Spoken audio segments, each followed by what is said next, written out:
Hey guys, it's Welcomes and boy do I have one for you today. I have 5 settings that have insane quality of life features that not only do I not see many people using, I don't even see many people talking about, and the last one can even save your life. They're all based on questions of the channel over the last week, but let's get into it. If you like what you see, don't hesitate to subscribe.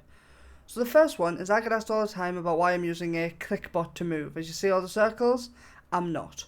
What I've done is inside of controls, you can scroll down to gameplay and you can actually change your move skill to scroll wheel. The way you do this is you unbind zoom on mouse wheel. So normally this would be ticked. You unbind it and then yours will look like this, and you can put it onto move, interact and basic skill spot. Personally, I like to untick that merge as well, keep my basic skill slot as left click, and then put my move and interactive to scroll.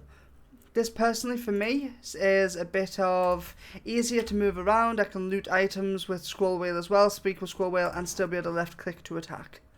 Now, the next thing is in settings is how you can save yourself a significant amount of time if you ever work in a group.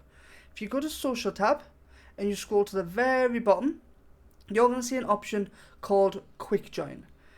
Now, this here is passively unticked, but if you tick it and enter it, then this means anybody in your friends list can instantly join on you without you having to accept them.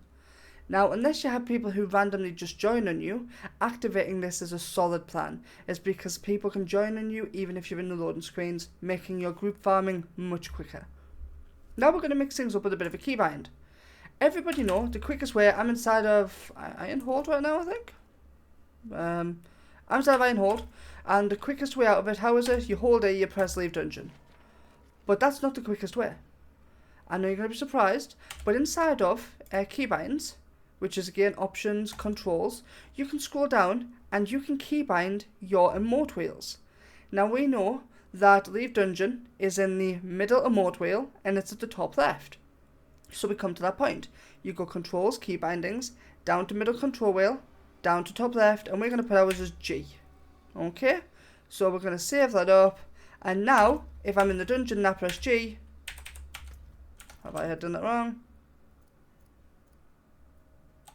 Did I not save it? Was I silly? I think I was silly. Oh, input 4. Oh, I did it to the bottom corner. So if we do it to the top corner, which is G, save, and then do it, it will then go leave dungeon, just like that. And that is now keybound, so anytime I'm in a dungeon and I want to leave, I just hold G and it'll teleport me out. Now, another minor thing I'll mention is if you open your map whilst you're in dungeon, you'll see your dungeon map. A lot of people don't know that in the bottom left you still have your world map, so keyboards can press 2, or you can click Sanctuary and can actually still take you to your normal map, so you can teleport to wherever you want to go. Okay, or like I say, keyboard's number 2. I don't know the keybind for controllers, but it would tell you in the bottom left. Now, just to get the final 2, if these are helping, subscribe and I'll have some more quality of life gameplay coming out tomorrow. The fourth method is a way to reduce lag and screen freeze. So, I don't know why, but people don't really know of this option. In accessibility, you have something called in-game loot sounds. Passively, this one is turned on. Now, this here is the number 1 cause of in-game lag and in-game screen freezes. We don't know why, but if you turn this off, so you can't put it so it only drops on legendary or uniques. However, if you turn it off entirely, you will reduce your lag significantly in-game. Now, this does fix a lot of screen freezing as well for the people playing on hardcore. Now, the final one is the one that I have asked questions asked about the most, and that is, why do I have a blue aura on my character? Is this a bot I'm using? What is it? Now, this here is what I use in most high nightmare keys, and have you ever had a situation where you die and you're determined you weren't on the shit on the floor? There was an explosion and you're determined you weren't in it. That's probably because you weren't.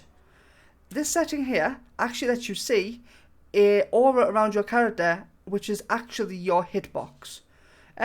Roughly. It's a bit bigger than that, but it's much more accurate than your character itself.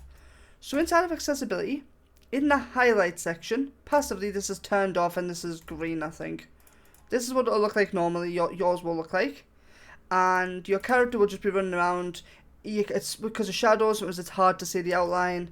But if you again go to accessibility, scroll down from the top to highlights, click display player highlight, and then change the colour to whatever you want. So we're going to go a nice random, we'll do pink just to make sure everyone's happy. As you can see, you'll actually get an outline around your character, and this one here is a much more accurate hitbox. Now, that there is going to, in my opinion, help you significantly. If you like it, drop a like, drop a sub, hope it helps. Thanks for watching, and until next time, Cubs, peace.